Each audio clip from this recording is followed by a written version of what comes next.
মুফতি ওমর ফারুক ইব্রাহিমী তিনি কেন চরমনাইয়ের সাথে সম্পৃক্ত হয়েছেন এটা নিয়ে জমিয়তের মাথা ব্যথার শেষ নেই। তারা ষড়যন্ত্র শুরু করেছে মুফতি সাহেবের বিরুদ্ধে। একের পর এক নানান প্রতিকূলতা পেরিয়ে তিনি যখন ঠিক গত শনিবারে ইসলামী আন্দোলনের হাত পাখার কাণ্ডারি হয়ে তার এলাকায় শোডাউন করেছেন, তারপর থেকে তাকে নানান প্রতিকূলতার মধ্য দিয়ে সময় পার করতে হয়েছে।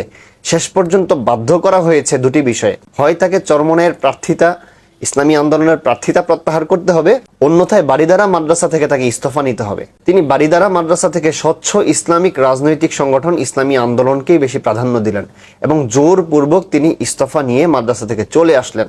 হযরত মাওলানা ওমর ফারুক ইব্রাহিমী, যিনি উজানি বংশের একজন উজ্জ্বল নক্ষত্র, কিন্তু বাংলাদেশের মানুষ তাকে ঠিক তেমনভাবে চিনে না, কারণ তিনি ইতিপূর্বে কখনোই সেভাবে মিডিয়ার সামনে আসেননি। হিফজ শেষ করে প্রাথমিক পড়াশোনার পর তিনি বাংলাদেশের প্রসিদ্ধ আলেম মুফতি মনসুরুল হক সাহেবের কাছে দাওরায়ে হাদিস পর্যন্ত পড়েছেন।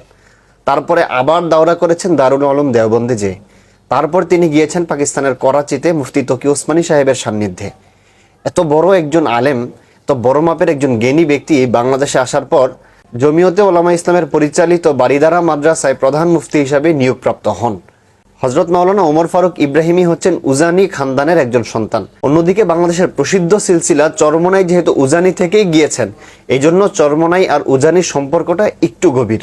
যেহেতু তিনি উজানি খানদানের সন্তান, সেই হিসাবে চরমনাইয়ের সাথে তার বেশ ভালো সখ্যতা গড়ে ওঠে। আর এখানেই বাধে ঠিক বিপত্তি। মুফতি ওমর ফারুক ইব্রাহিমী তিনি কেন চরমনাইয়ের সাথে সম্পৃক্ত হয়েছেন এটা নিয়ে জমিয়তের মাথা ব্যথার শেষ নেই।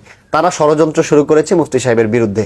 একের পর এক নানান প্রতিকূলতা পেরিয়ে তিনি যখন ঠিক গত শনিবারে ইসলামী আন্দোলনের হাত পাখার কাণ্ডারি হয়ে তার এলাকায় শোডাউন করেছেন, তারপর থেকে তাকে নানান প্রতিকূলতার মধ্য দিয়ে সময় পার করতে হয়েছে।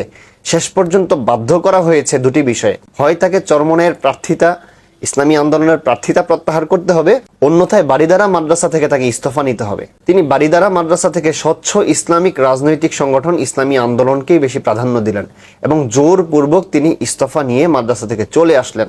এখন কথা হলো, জমিয়ত যদি এতটা হিংসা লালন করে, একটি মতপার্থক্যের রাজনীতির সাথে যদি জমিয়তের এই পরিমাণ খারাপ সম্পর্ক হয়, তাহলে জমিয়ত থেকে মানুষ কি শিক্ষা গ্রহণ করবে? জমিয়ত কিসের রাজনীতি করবে? জমিয়তের এই কথা মাথায় রাখা উচিত, ইসলামের কখনো ক্ষয় হয় না। আর দ্বিতীয়ত, জাতীয়তাবাদ বলেন, ধর্মনিরপেক্ষতাবাদ বলেন, এরা আজকে আছে কালকে নেই। 5 বছর ক্ষমতা দখল করবে, 5 বছর পরে তাদের অবশ্যই পতন হবে। জমিয়ত যেই বিএনপির লেজ ধরে ক্ষমতায় যেতে চায়, বাংলাদেশে সেই বিএনপি ইতিপূর্বে 3 বার পতন হয়েছে।